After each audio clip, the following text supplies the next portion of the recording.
Hello friends, welcome again to MKS Biovision. Today we will study nucleosome model and DNA packaging. How a long thread of DNA is packed into a tiny chromosome. The size of nucleus is about 10 micrometer, but the human, if we take the example of human chromatin material, it consists of about 6.4 billion base pair, and the entire base pair, and we know that the difference between two base pair is about 0.334 nanometer.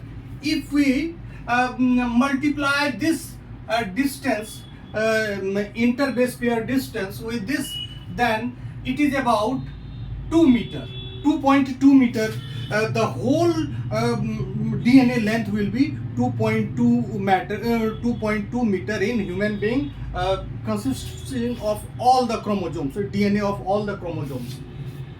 तो ये सभी chromosomes के यदि DNA को मिला दिया जाए तो ये 2.2 मीटर लंबा होगा. इसके साथ जो बहुत सारे इंटरेस्टिंग फिगर भी जुड़े हुए हैं. तो यदि मान लीजिए कि एक सेल के अंदर जो डीएनए है उसकी लंबाई 2.2 मीटर है, और ऐसा माना जाता है कि ह्यूमन बीइंग के शरीर में एवरेज 1.5 ट्रिलियन के करीब सेल्स होते हैं. सभी सेल के डीएनए को यदि मिला दिया जाए तो इसकी उतनी लंबाई हो जाएगी कि ये लंबाई अर्थ से लेके सन तक करीब 300 times, it can cover 300 times from earth to sun, that much of great distance. यदि हम छोटे छोटे डीएनए के इंटायर लेंथ को और जो भी सेलुलर डीएनए है, जितना भी डीएनए मटेरियल है ह्यूमन बीइंग के अंदर, उसको यदि जोड़ दिया जाए तो इतनी लंबाई हो जाएगी. तो इस तरह से हम देखते हैं कि ये जो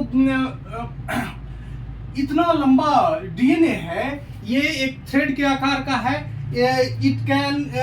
इट कैन रिमेन इंटेंगल, ये उलझ सकता है. और उसके बाद सेल डिवीजन के समय क्या होता है कि सभी होमोलोगस क्रोमोसोम का पेयरिंग होता है, परफेक्ट पेयरिंग होता है. और यदि डीएनए उलझे हुए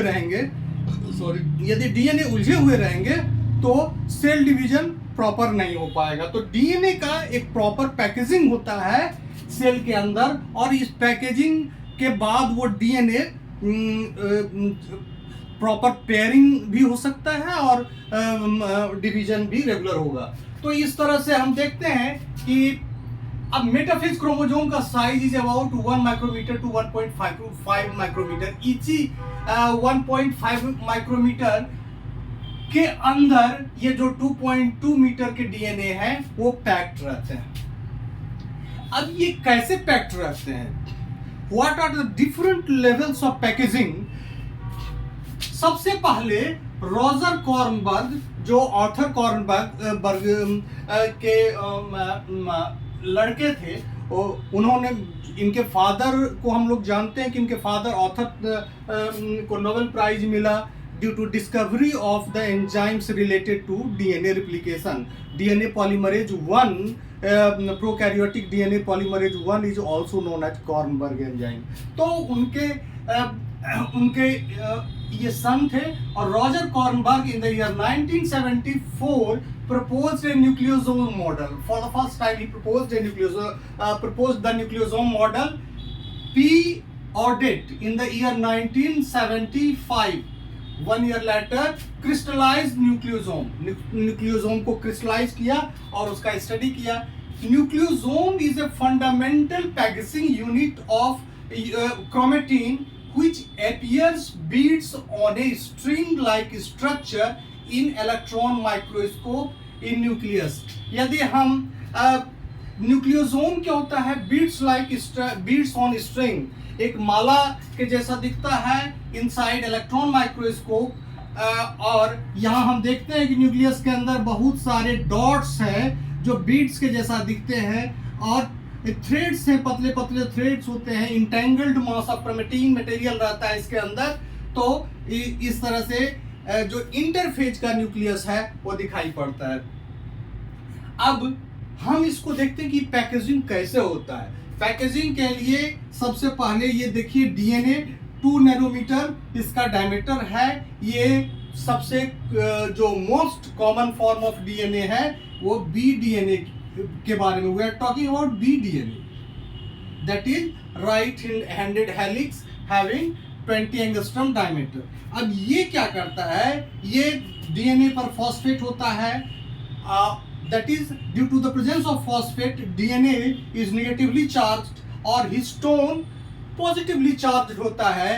histone positively charged होता है due to presence of lysine and arginine। 20 to 40% of amino acids present in histone consists of basic amino acid and that is lysine and arginine। तो histone consists of positive charge and DNA negative charge। There is interaction and after interaction this types of structure is formed। This structure is formed which is called nucleosome। हम देखते हैं कि यदि संपूर्ण histone को यदि spherical ball के जैसा देखा जाए तो it makes about 1.7 turn on this histone sphere and forming this beads like structure। ये देखते हैं ये beads on string like structure है जो कि इलेक्ट्रॉन माइक्रोस्कोप में भी दिखता है और इसका जो डायमीटर है ये 11 नैनोमीटर होता है। अब ये जो beads on string है ये क्या करता है, अबाउट एक सोलेनॉइड के रूप में पैक हो जाता है। यानी कि सोलेनॉइड उस स्ट्रक्चर को कहते हैं एक कि बीच में खाली जगह होती है, बीच में कोई सपोर्टिंग स्ट्रक्चर नहीं होता है, तो ये बीच का ये खाली स्पेस होता है। तो ये एक देखते हैं स्पाइरली कॉइल्ड स्ट्रक्चर है और ये जो डीएनए थ्रेड है इस पर ये लगे हुए हैं, हिस्टोन्स लगे हुए हैं। हिस्टोन्स डीएनए का कुछ पार्ट इस पर रैप्ड रहता है जबकि कुछ पार्ट जो है लिंकर डीएनए यानी कि दो हिस्टोन को जोड़ने वाले डीएनए का काम करता है। That DNA doesn't cover any histone, यहां कोई हिस्टोन नहीं है। इसके बारे में हम लोग डिटेल आगे भी पढ़ेंगे। अब देखते हैं कि ये जो है इसमें कितना है, 30 नैनोमीटर हो गया है ये solenoid. Each solenoid, one turn of solenoid consists of 6 nucleosomes। 6 nucleosomes, करीब 6 न्यूक्लियोसोम मिलकर एक सोलेनॉइड बनाता है। ये देखते हैं स्पाइरली क्वाइड सोलेनॉइड है। अब ये जो सोलेनॉइड है ये जो स्ट्रक्चर है ये जो दिख रहा है, this is nothing but a solenoid.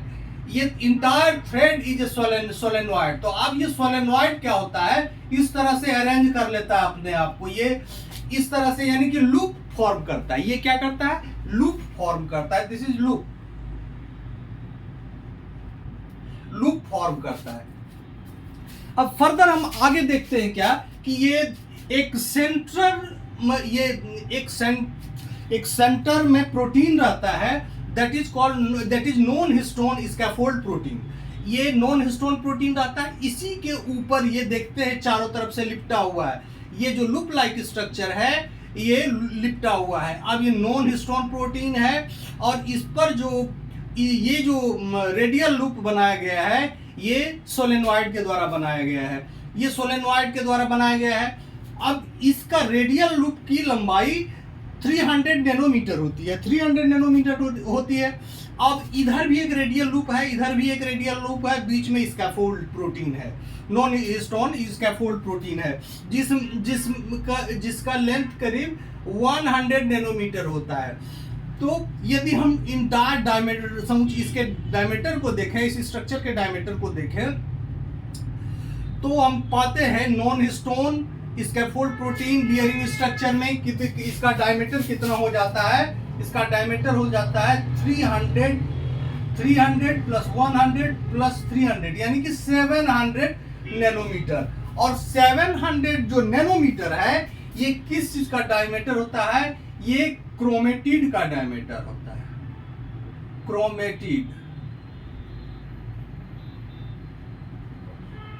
Chromatid का डायमीटर होता है। अब हम जानते हैं कि मेटाफेज का जो क्रोमोसोम होता है वो उस क्रोमोसोम में सेंट्रोमियर से 2 क्रोमेटिड्स लगे रहते हैं, तो ईच क्रोमेटिड्स का डायमीटर कितना होगा? 700, एक का है और दूसरे का भी 700, तो टोटल कितना हो जाएगा? 1400 नैनोमीटर हो जाएगा। 1400 nanometre which is equivalent to 1.4 micrometre. तो ये 1.4 माइक्रोमीटर एक एवरेज, दो द साइज में vary from chromosome to chromosome, but we have given a average size of the chromosome that is 1.4 micrometre. इसके बाद हम लोग देखेंगे how this there are actually 5 types of stone which arranges to form the nucleosome, how those histones proteins are arranged to form nucleosome. Okay.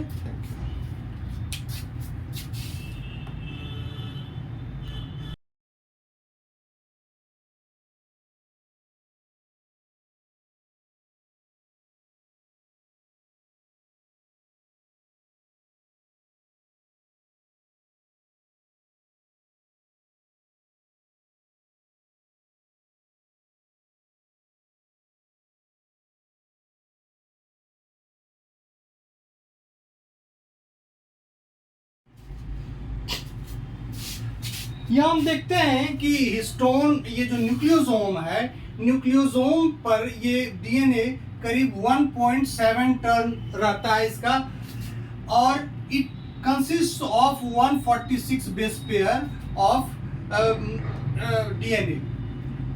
Apart from that there ये portion which is free from histone, it is called linker DNA, जिसमें 50 base pair होता है। तो total यदि हम मिला दें, जो रैप्ट डीएनए है वो 146 बेस पेयर है और लिंकर डीएनए है वो 50 बेस पेयर है, दोनों को मिला दें तो ये करीब 200 बेस पेयर का हो जाता है। तो एक न्यूक्लियोसोम में जो डीएनए की एंट्री होती है वहां से लेकर दूसरे न्यूक्लियोसोम में जो डीएनए की एंट्री होती है, दोनों को मिला दिया जाए तो ये जो डीएनए बेस पेयर होता है वो करीब 200 बेस पेयर का होता है, यानी कि wrapped DNA plus linker DNA is about 200 base pair. अब देखते हैं हिस्टोन प्रोटीन क्या होता है। हिस्टोन प्रोटीन लगभग, वैसे तो कई तरह के हिस्टोन प्रोटीन होते हैं और सबका अपना अलग अलग रोल है, लेकिन हिस्टोन प्रोटीन वो जो न्यूक्लियोसोम के बनने में मदद करता है, वो 5 तरह के हिस्टोन प्रोटीन होते हैं, और सभी के सभी जो हिस्टोन प्रोटीन होते हैं वो बेसिक नेचर के होते हैं, यानी कि उसमें 20 to 30% जो है बेसिक एमिनो एसिड पाया जाता है। ये जो हिस्टोन प्रोटीन बनते हैं ये इसका डीएनए रिप्लिकेशन के साथ ही बनता है, यानी कि ये जो इसका सिंथेसिस कहाँ होता है, ये जो न्यूक्लियोसोम वाले सारे हिस्टोन प्रोटीन है इनका सिंथेसिस होता है एस फेज में, जहां डीएनए का रिप्लिकेशन होता है। In the S phase of cell cycle there is replication of DNA as well as there is synthesis of the histone proteins associated with the nucleosome formation. तो ये nucleosome में देखिए 5 तरह के हिस्टोन प्रोटीन्स पाए जाते हैं, H1, H2A, H2B, H3 and H4।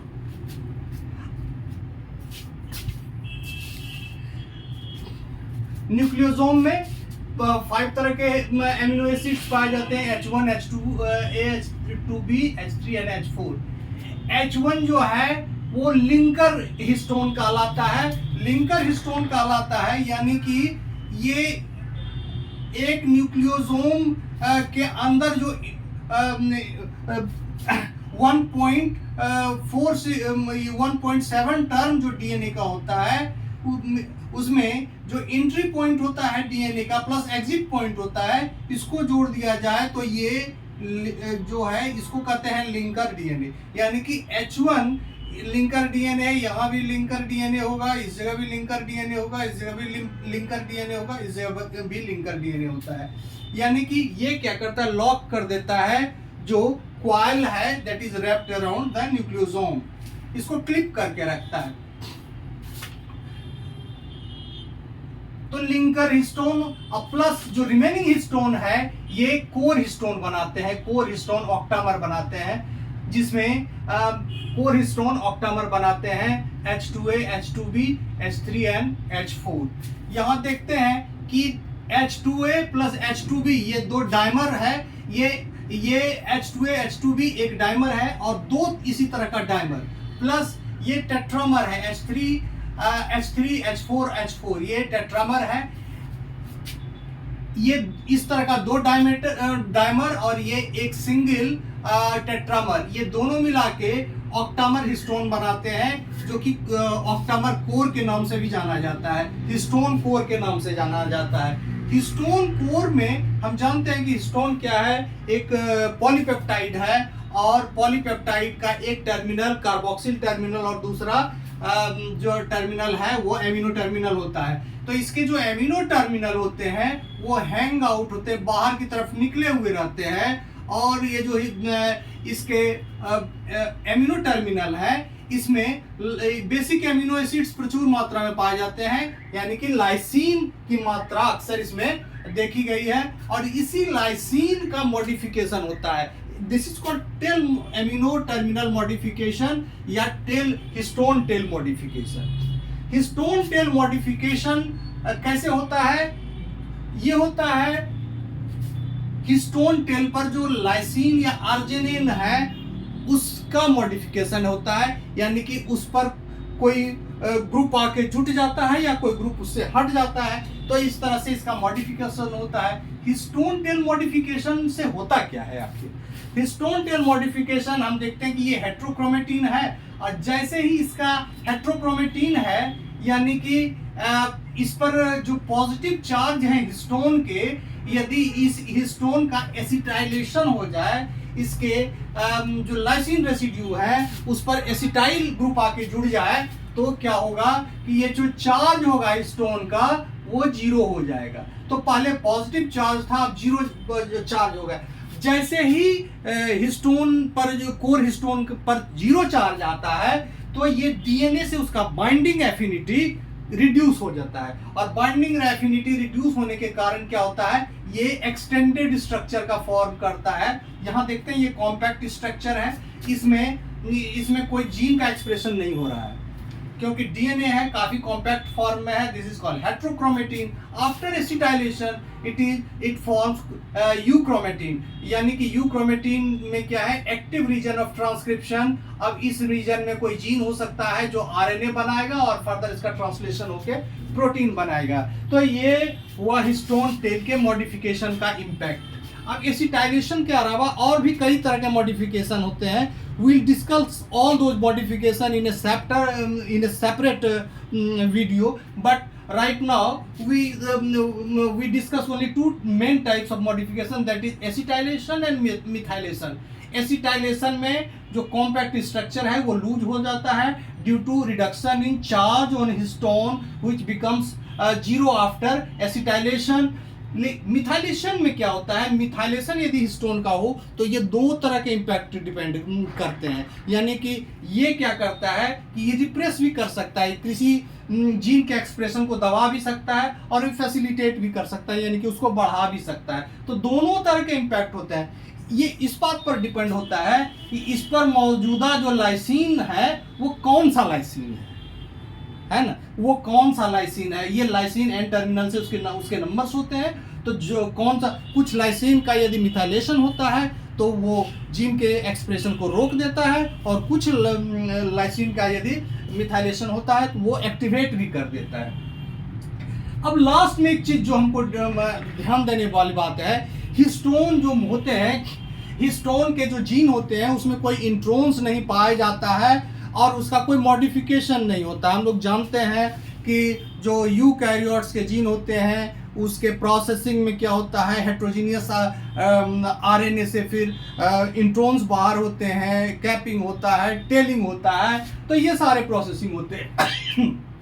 Histones के जीन कॉम्पैक्ट होते हैं क्योंकि हिस्टोन्स की ज़्यादा ज़रूरत पड़ती है मात्रा, तो इसमें प्रोसेसिंग में समय नहीं लगता है। इंट्रॉन्स, हिस्टोन्स के जीन में इंट्रॉन्स नहीं होते हैं, प्लस जो प्रोसेसिंग है वो काफ़ी फास्टर होता है। इसमें हम देखते हैं इसके कारण क्या होते हैं कि हिस्टोन प्रोटीन्स के जो जीन होते हैं ऑलमोस्ट सभी स्पीसीज में, सभी यूकैरियोट्स में, we are talking about eukaryotes में जो हिस्टोन के जीन होते हैं उसके डीएनए के जो सीक्वेंस होते हैं वो लगभग एक ही जैसे होते हैं। That is why we can say that histone proteins are very conserved protein. वो conserved होते हैं, यानी कि सभी स्पीसीज में उनके सीक्वेंस में बहुत ही ज़्यादा सिमिलरिटी होती है।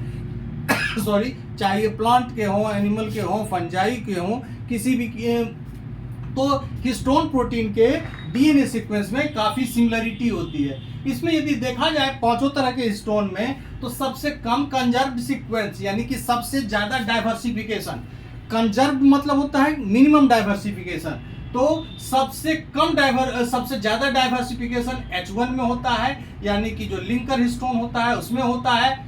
Linker histone, sorry, this is the linker histone, तो H1 उसमें सबसे ज़्यादा डाइवर्सिफिकेशन होता है, लिस्ट कंजर्व्ड होता है, जबकि सबसे ज़्यादा कंजर्व्ड जो होता है H4 होता है, और H4 सबसे ज़्यादा कंजर्व्ड होता है। इसका मतलब है कि in most of the species we see minimum variation in DNA sequence of H4 gene. तो इस तरह से हमने इसको देखा। तो और दूसरी चीज है जो टेल का मॉडिफिकेशन होता है, ये ज्यादातर H3 वाले टेल का मॉडिफिकेशन होता है। H3 वाले ये जो ऑक्टामर है इसमें 4 दिख रहे हैं इधर और 4 उधर हैं, यानी कि ये ऑक्टामर के 4 सीक्वेंस जो हमको दिख रहा है 4 बैकग्राउंड में, तो ये इसके जो 8 टेल्स हैं, सभी के अपने अपने टेल्स हैं and terminus is called histone remodelling, और इसको हम लोग एक सेपरेट वीडियो में डिस्कस करेंगे। Okay, thank you for today.